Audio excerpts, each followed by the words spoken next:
Bonjour Thierry Mariani. Bonjour.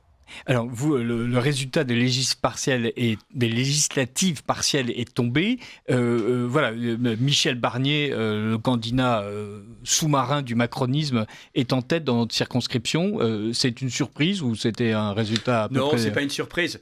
Je vais faire sourire les auditeurs. Je pense que ce soir, à peu près, ou plutôt ce matin, excusez-moi, la nuit a été quand même un peu courte. Ce matin, tout le monde doit être à peu près content du résultat.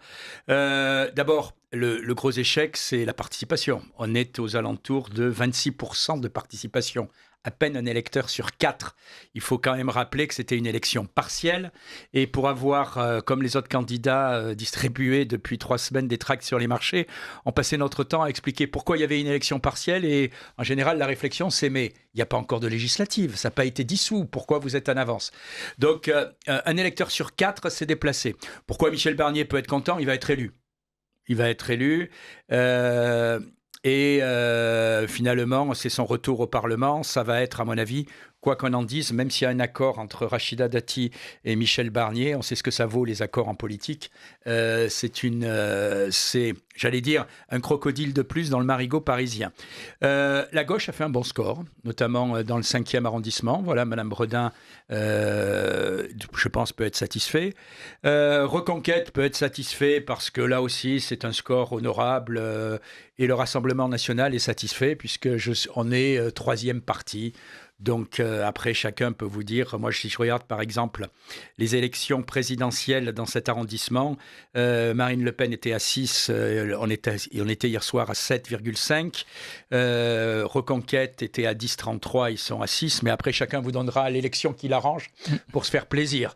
Donc voilà, je pense que c'est une élection où le grand perdant finalement, c'est un peu tous à la fois, puisqu'on n'a pas réussi à intéresser plus d'un électeur sur 4, mais quand les gens prenaient le tract et me disaient, bon, ça va changer quoi? La réponse, honnêtement, elle n'était pas grand-chose. Puisque un député de plus ou de moins, il y avait toujours une absence de majorité. Alors pourquoi je me suis présenté? Et pourquoi d'autres se sont présentés? Parce que je pense quand même que c'était un signe pour montrer qu'on voulait tourner la page du macronisme. Or, dans cette élection, 45% des 26% de l'électorat qui a voté, finalement, est pour continuer avec Macron. C'est pas beaucoup. Rappelons que c'est une élection partielle dans une circonscription parisienne et pas la circonscription la plus pauvre. Oui, vous avez l'art de l'euphémisme, non, puisque c'est le 7e et 6e qui longent la Seine et tout le 5e. Donc c'est une élection dans une partie, on va dire, bourgeoise traditionnelle parisienne, et puis le 5e arrondissement, le quartier, voilà, un peu qu'on dit des étudiants, pour certains diraient bobo et tout. Donc que ce soit pour le Rassemblement national, c'est pas notre zone de force, voilà.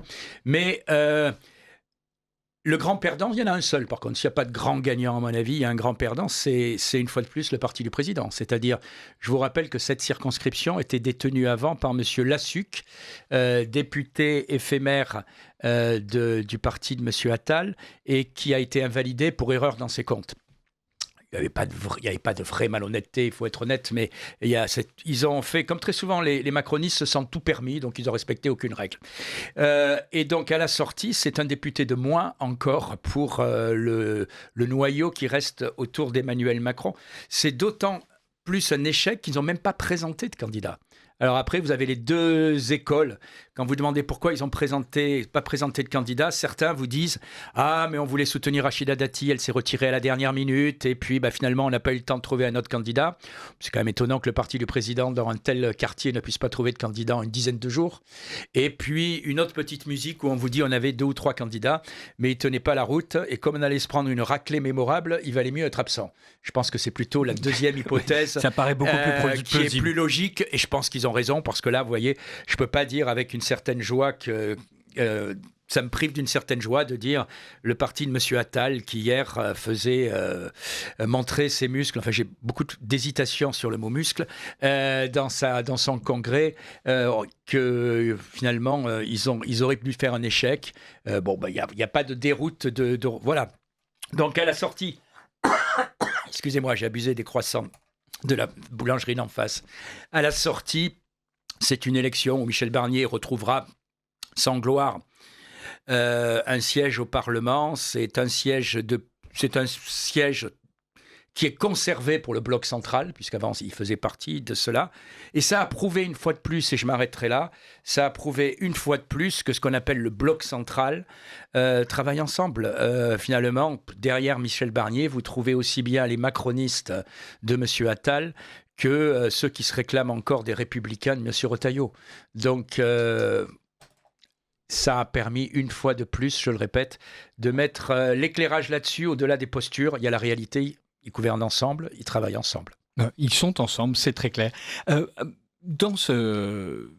aucun rapport, mais cette histoire de drapeau palestinien sur les mairies, qu'est-ce que vous en pensez vous-même ? Alors, deux choses. D'abord, c'est l'illustration d'une dérive. Une mairie, j'ai été maire 18 ans d'une ville de 10 000 habitants à Valréas, on mettait que le drapeau français, point final. Voilà. Et puis petit à petit, on a mis le drapeau français, le drapeau d'une organisation internationale qui s'appelle l'Union européenne, le drapeau de certaines communautés LGBT ou de communautés régionales, etc., le drapeau de l'Ukraine, le drapeau de la Palestine, je ne sais pas ce qu'on mettra la prochaine fois.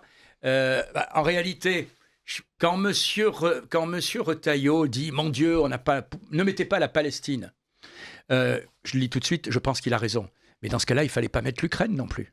Il ne fallait pas mettre aussi le drapeau LGBT. Et il ne fallait pas mettre aussi, je vais en choquer certains peut-être, mais le drapeau de l'Union européenne, qui n'est pas un État, qui est simplement une organisation internationale.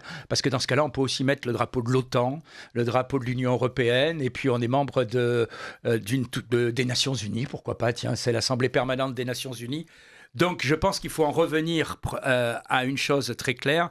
Les mairies, c'est la France. Le seul drapeau qui a sa place, c'est le drapeau français. Deuxièmement, ça illustre la posture et l'attitude du gouvernement. Monsieur Retailleau, comme il avait fait un peu avec l'Algérie, a montré les muscles, a dit jamais je l'accepterai, il ne faut pas de drapeau palestinien, etc. Il n'y aura même pas une seule sanction. Il n'y aura même pas un seul PV. Il n'y aura même pas une seule amende. Donc en réalité, c'est un peu quand les Républicains réclament dans ce gouvernement un peu plus de fermeté, c'est des mots.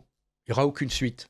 On se verra la semaine prochaine. Je serais curieux de savoir s'il y a un seul procès-verbal avec une amende de 2 € qui a été faite à une mairie parce qu'elle avait mis un drapeau. Il n'y aura rien, vous le savez très bien. Et en plus, il y aura d'autant moins rien que c'est, à mon avis aussi, et c'est le principal peut-être, une erreur politique.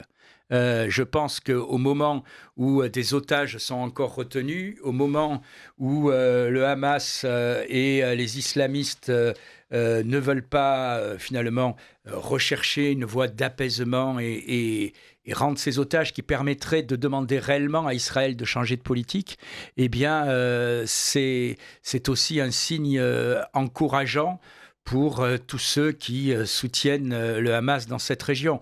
Donc une erreur internationale, à mon avis, une preuve de faiblesse de plus, et deuxièmement, une phrase toute simple, rendons aux mairies leur rôle.